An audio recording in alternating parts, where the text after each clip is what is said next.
마음 주치의의 꼼꼼하고 체계적인 진료를 통해 문제의 원인을 명확하게 파악함과 동시에 회복을 이뤄 반복되는 질환을 치료합니다. 한약 치료와 병행하면 몸이 스스로 균형을 잡아 항상성을 유지할 수 있습니다. 진찰과 상담을 통하여 환자의 마음 깊숙이 숨어있는 병의 원인을 알아내고 그 마음을 어루만져 줌으로써 마음의 상처가 치유될 수 있도록 해드립니다. 반갑습니다. 옛날한 의원입니다. 오늘은 틱장애, 방치는 금물입니다 주제로 한방치료에 대해 알아보겠습니다. 틱장애는 아이들이 특별한 이유 없이 자기도 모르게 얼굴이나 어깨, 목, 몸통 등의 신체 일부분을 아주 빠르게 반복적으로 움직이거나 이상한 소리를 내는 것을 말합니다. 눈을 계속 깜박거리거나 머리를 흔들거나 어깨를 들썩거리는 것처럼 신체의 한 부분에서 발생하는 경우를 운동틱 또는 근육틱이라 하며, 킁킁거리는 소리, 기침 소리와 같이 소리를 내는 경우를 음성틱이라고 합니다. 일반적으로 아이에게 틱장애 증상이 나타나면 단순히 주의가 산만한 것이라고 생각해 병원을 찾지 않고 가만히 내버려 두거나 야단을 쳐서 고치려고 하는 경우가 많지만, 아이를 심하게 야단칠 경우 틱장애는 악화되기 쉽습니다. 틱은 파도가 밀려오듯이 갑자기 증상이 심해졌다가 며칠 뒤에는 잠잠해지는 식으로 증상의 정도의 변화가 많으며, 틱이 나타나는 위치도 자주 변하는 편입니다. 또 심한 음성틱의 경우 욕설이나 야한 이야기를 반복적으로 하게 되는 케이스도 있어 아이의 학교 생활에도 영향을 줄 수 있으니 주의해야 합니다. 대개 음성틱은 운동틱보다 약간 더 늦은 나이에 생기는 경향이 있습니다.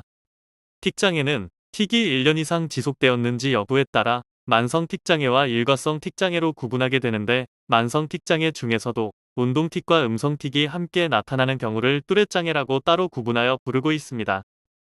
뚜렛장애 아동들을 주의력 결핍 과잉 행동장애, ADHD 혹은 학습장애, 강박증 등을 동시에 갖고 있는 경우도 있어 방치하지 말고 빠르게 치료를 시작하는 편이 좋습니다.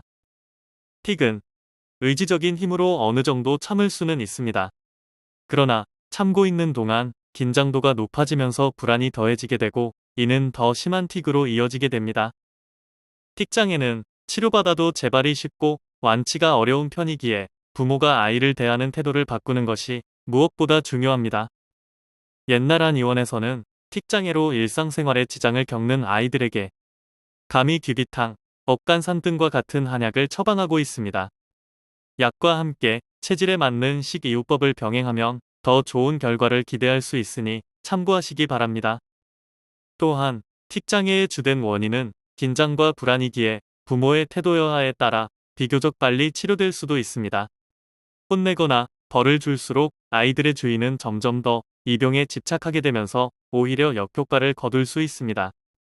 틱은 큰 병이 아니라 습관적으로 나타날 수 있는 질환이며, 아이들에게도 치료가 가능한 자신감을 심어주는 것이 좋습니다.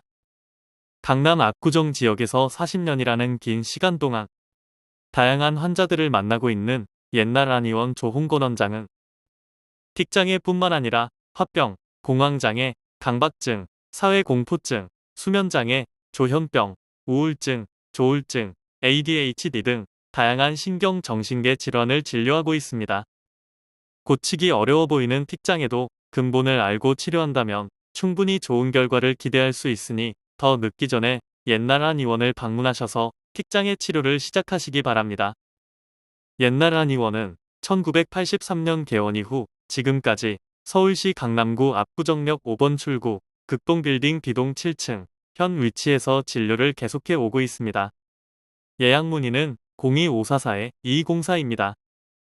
틱장애 치료, 한방치료로 건강해지기 옛날 한의원. 감사합니다.